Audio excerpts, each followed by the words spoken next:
Wasak yung Spurs sa Warriors no? At dito talaga makikita natin ang dahilan kung bakit mahirap at delikadong kalaban ang Dubs pag playoffs na mga idol. Dito pa lang sa first play ng laro, napakaganda ng play at hindi po involved si Steph, although pinapamukha nila na set up nga kay Curito kasi siya lang yung tumatakbo-takbo dyan at mukhang pinapapwesa siya sa kung saan.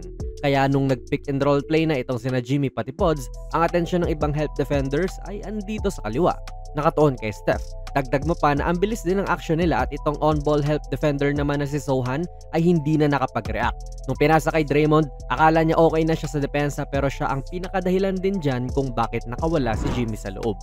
Again mga idol, hindi po involved si Steph sa action na ito kasi at the moment po ay iniipit siya ni Castle at tila nagrereklamo sa ref kung bakit hindi siya pinituhan. Nagsagawa muli sila ng mga quick action dito in a way na pinapadecide nila ang kalaban kung ano bang klaseng depensa ang gagawin nila agad dyan. Simpleng 2-man game lang din naman to ni na Pods at Moody pero nagiging delikado kasi ang bilis nila kung mag-decide. Atake kagad si Moody at parehas din naman kasi na mahuhusay ang mga to. Malalim ang Dubs mga idol at itong dalawang to pa ang mga leading scorers ng Warriors this game.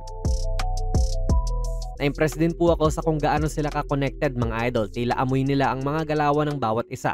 Mukhang ISO to para kay Jimmy no, pero dito sa ibabaw ay may munting off-ball action sina Steph at Green.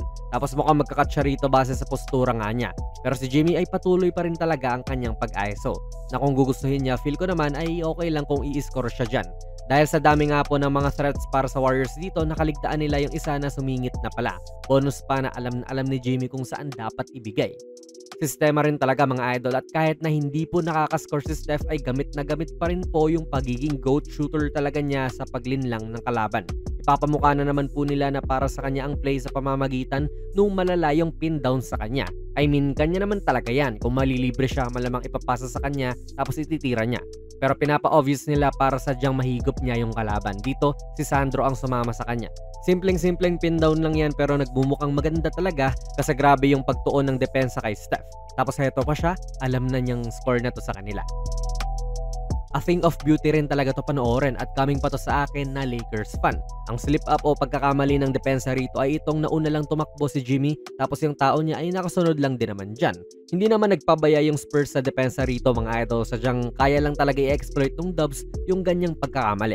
Mula po kasi rito ay nagbubunga ng iba't ibang reaction mula sa depensa.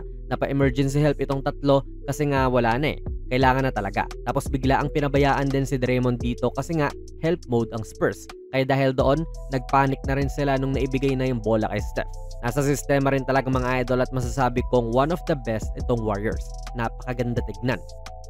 Tapos bonus na nga rin to yung sa fast break. Although kahit na mukhang mabilis na team sila at umi-score ng marami sa fast break, napag-alaman ko na 20th lang po sa buong liga ang Warriors sa fast break points.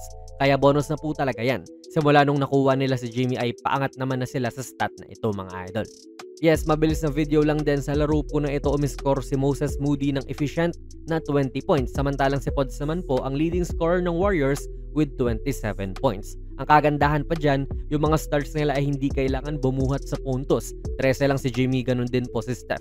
Tapos nakapagpahinga pa sila ng maaga dahil sa lalim din po ng team na ito, natambakan nila the whole game ang Spurs at never din silang nakarecover. Bumuhos din po ng 148 points ang Dubs this game. Magandang sistema, mahuhusay na players yan po ang dahilan kung bakit nakatatakot makaharap tong Warriors. 18-5 po ang Dubs sa Jimmy Butler era at peaking at the right time na talaga sila sa kanilang playoff push din. Saang seed kaya makapadpad tong Warriors sa West mga idol? Let me know in the comments. Sali na rin kayo ng ating giveaway nung Pasko pa dapat to Kaso nga lang ay hindi pa nare-reach yung ating goal. Hanapin nyo lang yung video natin na may ganitong thumbnail ni Kai Soto.